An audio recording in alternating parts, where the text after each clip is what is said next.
ہیں کہ عرب جو ہے وہ سپیریئر ہیں، کیا میں نے کبھی کہا ہے؟ مسلم ایکس مسلم، ہاں ختنہ والا. ختنہ فائل والا. اچھا جی، تو ہمارے ساتھ ہیں سچن بھائی. یہ وہی سچن ہے کیا؟ آپ نے ابھی کہا کہ خلافت عثمانیہ میں وہ تو ترکیوں کی خلافت تھی بھائی آپ صاحب. وہ وہی سچن ہے نا کچھ جناب دن وہ پہلے جو آئے تھے؟ ہاں وہ ایکس مسلم ہاں ختنہ والا.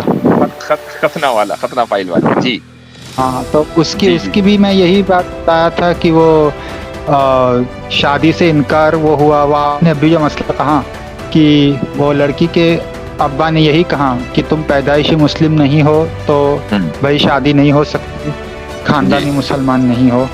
جی تو وہی آپ نے جو ابھی کہا وہ مسئلے میں ہاں تو ٹھیک ہے، وہ ان کے نظریہ تھا. خیر، تو دوسری بات میں آپ کو بتانا چاہتا ہوں کہ آپ نے ابھی تھوڑا ٹائم پہلے جو حدیث بتائی تھی کہ امام صرف قریش کا ہوگا، پھر آپ نے کہا کہ ترکیوں کے خلیفہ وہ جو ارطغرل اور اس کی اولادیں ہیں اور جو پوری خلافت عثمانیہ ہے ان کو تو پورے اسلامی ورلڈ نے ایکسیپٹ کیا تھا.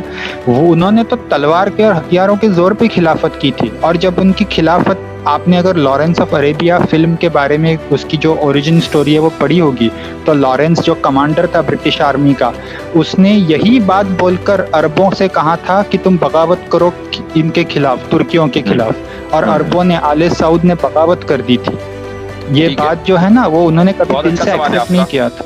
مجھے ایک بات بتائیے کہ اگر قومیت اور ذات پات اس وقت فیکٹر ہوتی تو کیا لارنس آف عربیہ کو سجھانا پڑتا عربوں کو کہ ارے تم تو عرب ہو، وہ عجم ہے، تم بغاوت کرو؟ یہ تو ان کو پھر خود ہی سمجھ میں آنا چاہیے تھا نا، وہ خود ہی بغاوت کرتے تھے. لارنس آف عربیہ کے آنے کی کیا ضرورت تھی؟ Point number 1. پوائنٹ نمبر 2، خلافت عثمانیہ پوری دنیا میں بہت سی جگہوں پر تلوار کے زور پر قائم ہوئی ہے، یعنی مسلم ممالک کے اندر بھی باقاعدہ انہوں نے ٹیک اوور کیا، مان لیا. خلافت عباسیہ کیسے قائم ہوئی؟ وہ تو قریشی کے تھے. آپ بتانے چاہیں کہ خلافت عباسیہ کیسے قائم ہوئی؟ ہاں وہ تو امیت کے خلاف ان کے پولیٹیکل ڈفرینسز تھے نا. وہ تلوار کا استعمال ہوا نا. ہاں بالکل، بائی فورس ہی ہوا بغاوت. تو اب جب یہ بات طے ہو گئی تو صرف آپ خلافت عثمانیہ کو یہ نہیں کہہ سکتے کہ اگر یہ یعنی ان کی خلافت کو اس لیے تسلیم کیا چونکہ تلوار کا زور تھا، ورنہ پھر یہی لاجک آپ کو خلافت عباسیہ میں بھی چلانی پڑے گی، حالانکہ وہ لوگ تو قریشی تھے. اور دوسری بات یہ کہ جو قومی فخر ہوتا ہے وہ نیچرل ہوتا ہے لوگوں میں، کسی کے سمجھانے سے نہیں ہوتا. یہ نہیں ہے کہ لارنس آف عربیہ آئے گا اور وہ پورے عرب ممالک میں گھومے گا اور اس کے بعد بغاوت کر دے گا. یعنی آبویسلی ڈیوائڈ اینڈ رول جو ہے وہ برٹش کی ہمیشہ کی پالیسی رہی ہے. اس نے انڈیا میں ڈیوائڈ کیا، اس نے عربوں کے اندر ڈیوائڈ کیا. نہیں، لارنس نے تو ان کو وہ ملٹری اکوپمنٹ اور اس زمانے کے جو ماڈرن ویپنز تھے، ہتھیار تھے، وہ سبمٹ کیے، وہ دیے. تو وہ اس کی یہ تھی. اور میں یہ کہہ رہا ہوں دل کے اندر تو یہ بات تھی ہی نا کہ بھائی یہ ترکی عربوں پر کیوں رول کر رہے ہیں. ساتھ میں یہ چیز اس نے ڈالی کہ نہیں ڈالی کہ تم لوگ عرب ہو اور وہ عجم ہیں، تم یہاں کے ہو وہ باہر کے ہیں، وہ تم پر حکومت کر رہے ہیں. یہ والی ٹیکٹک تو ہر جگہ کامیاب ہو جاتی ہے نا، اور خصوصاً اگر ہتھیار بھی دے دی جائیں. یعنی ایک بات بتائیں کہ کسی آدمی کو لیڈرشپ بری لگتی ہے؟ کسی کو نہیں لگتی. اگر مجھے پتا ہو کہ میں مثلاً مجھے پوری بیکنگ مل رہی ہے یو ایس کی طرف سے یا رشیا کی طرف سے یا فلا تو ہو سکتا ہے کہ میں بھی کہیں جنگ کے اندر شامل ہو جاؤں. تو اسی طریقے سے جو لوگ، خصوصاً اگر میں کسی قبیلے کا سردار ہوں، تو اسی طریقے سے جو اس زمانے میں جو عرب قبائل تھے ان کو جب پورے ہتھیار دیے اور ان کو کہا کہ تمہیں ہم آزادی دیں گے، تم اپنا ملک رکھو گے، تم کسی کے ماتحت نہیں ہوگے، تو وہ لوگ جنگ میں کود گئے. اب آپ دیکھیں آج کے دور میں ترکی میں اردوغان مثلا صدر ہیں، صدارتی الیکشن انہوں نے جیتا ہے. کیا آپ کو لگتا ہے کہ صرف اور صرف ترک مسلمان جو کنزرویٹو مسلمز ہیں وہ ان کے حامی تھے؟ پورے عالم عرب میں جتنی حمایت اردوغان کی ہے وہ اس سے زیادہ ہے جتنی حمایت ان کی ترکی میں ہے. کیوں؟ اس لیے کہ ان کی اسلامک ویلیوز ہیں، اس وجہ سے ان کی حمایت عربوں کے اندر کی جاتی ہے. ہاں، عرب حکومتیں نہیں کریں گی، عوام کرے گی.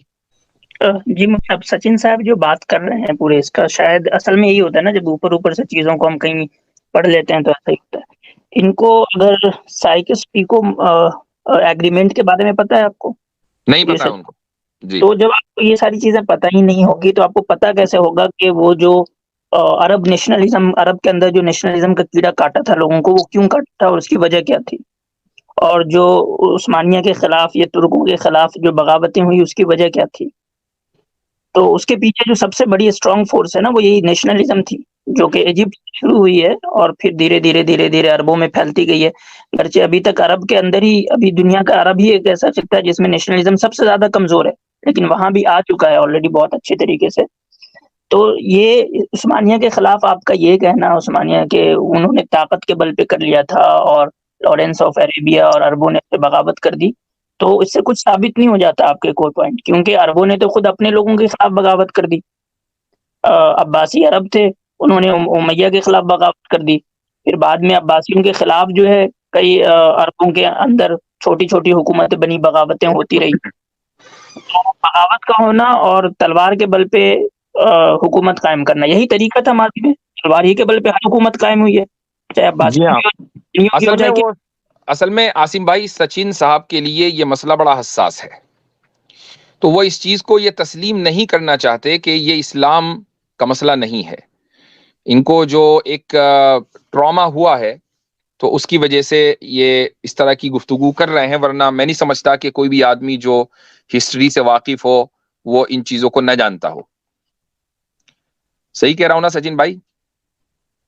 نہیں، یہ سوال میں نے اس لیے پریزنٹ کیا تھا کیونکہ مجھے لگا کہ آپ سب لوگ سعودی عرب والوں کے بھکت ہیں، سعودیہ کے بھکت ہے، تو اس لیے مجھے ٹھیک ہے آپ نے ابھی ایکسیپٹ کر لیا کہ عربوں نے آپس میں ایک دوسرے میں نیشنلزم اور مال اور زمین کے اس میں جنگیں لڑی اور ایک دوسرے کے پیٹ میں خنجر مارے، تو یہ آپ نے ایکسیپٹ کیا. مجھے لگا آپ تو پورے عربوں کے بھکت ہیں. چلیے ٹھیک ہے، میرا آپ کو دوسرا ایسا کیوں سوال لگا؟ یہ آپ کو ایسا کیوں لگا؟ نہیں، بالکل آپ کی باتوں سے اکثر یہ بات جھلکتی ہے. یعنی ہم مطلب یہ جو کہتے ہیں کہ عرب جو ہے وہ سپیریئر ہیں، کیا میں نے کبھی کہا ہے؟ ڈائریکٹلی تو نہیں کہا ہے، لیکن اچھا، انڈائریکٹلی جو انڈائریکٹلی کا کیا مطلب ہوتا ہے، ذرا وہ بتا دیں.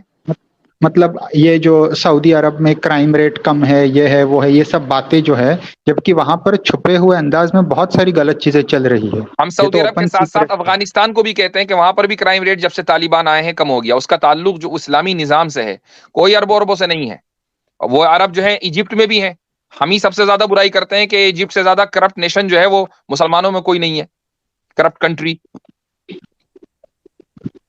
ٹھیک ہے، چلیے تو جارڈن میں 2 مرتبہ گیا. تو جب پہلی مرتبہ گیا تو وہاں کا جو ٹیکسی ڈرائیور تھا اس نے خوب کرپشن کیا، خوب لوٹا. تو اس چیز کو باقاعدہ میں نے ایک ویڈیو میں یا میں نے ایک آرٹیکل لکھا اس کے اوپر کہ بھائی جارڈن میں اس جگہ میں گیا حضرت شعیب علیہ الصلوۃ والسلام کی قبر مبارک پر، کہ جہاں ان کی قوم کے اوپر عذاب ہی اس لیے آیا تھا کہ وہ کرپشن کر رہی تھی. وہاں اس علاقے کے اندر ایک ٹیکسی ڈرائیور جو ہے وہ جھوٹ بول کر ٹورسٹ کو لوٹ رہا ہے.